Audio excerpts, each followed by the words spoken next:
Je m'appelle Émilie Toby, je suis formatrice à la Maison familiale rurale de Chatte. Et donc, au sein de cet établissement, je suis formatrice en quatrième et troisième dans le module EMC. Donc, c'est l'éducation morale et civique. Et dans ce module, en fait, il y a tout un volet sur l'estime de soi. Les élèves, quand ils arrivent en quatrième chez nous, la plupart, en fait, sont un peu démobilisés face à l'école, face à leurs difficultés, face à leur orientation. Et souvent, ils arrivent en disant je suis nul, j'y arrive pas, j'y arriverai jamais, je suis bon à rien. Et on a essayé de faire un travail là-dessus. Et d'un autre côté, moi, je travaillais avec Valérie Bellemin, donc de la MSA, sur d'autres projets avec d'autres classes. Donc je lui en ai parlé pour savoir si elle avait des pistes ou si elle pouvait m'aider en fait à faire en sorte que les jeunes puissent arriver à l'école en étant un peu fiers d'eux, en trouvant des compétences qu'ils ont déjà.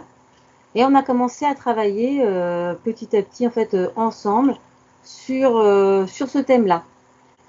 Et le but c'était vraiment qu'ils développent en fait une estime de soi euh, pour eux en fait. Qu'ils arrivent à comprendre que ils ont des capacités, ils ont des qualités et de les faire ressortir en fait. Le travail qu'on a fait avec Valérie Belma, donc l'avantage c'est qu'elle est assistante sociale, donc elle a une vision en fait des gens qui est un peu différente de la nôtre et ça fait un complément par rapport à nous, notre vision de formateur. Donc dans le travail que Valérie elle a fait avec les élèves, il y a eu plusieurs petits exercices.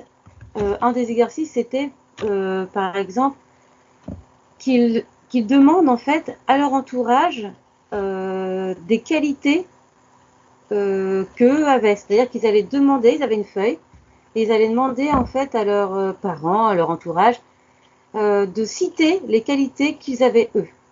Et ça a permis en fait des échanges avec l'entourage, avec les familles, qu'ils auraient jamais pensé en fait.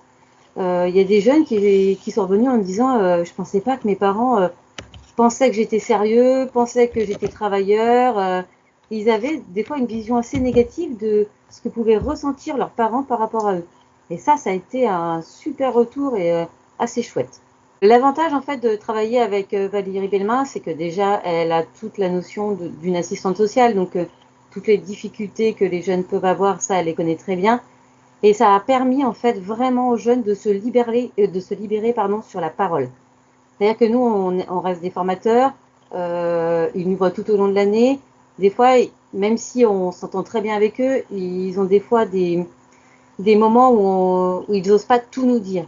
Là, Valérie, elle arrive de l'extérieur, c'est une personne neutre, où elle leur explique vraiment beaucoup que tout ce qu'ils vont dire, en fait, elle le garde pour elle et ce ne sera pas divulgué.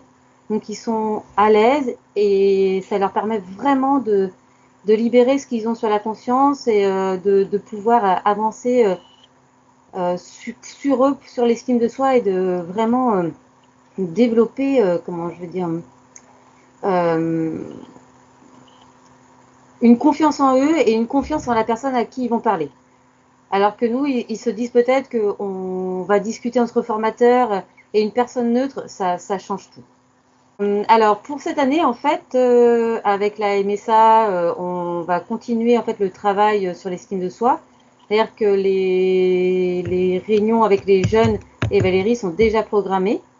Donc ce partenariat, en fait, je pense que ce serait bien qu'il soit euh, reconduit chaque année. Je trouve que c'est très important pour nos jeunes. Et si le travail qu'on a fait avec Valérie peut être reconduit et dans d'autres maisons familiales, ou dans d'autres lycées ou dans d'autres écoles, ce serait hyper chouette parce que je pense que les élèves, ils s'y retrouvent énormément. Et nous, on n'a que des retours positifs en fait de nos élèves sur le travail qui est fait.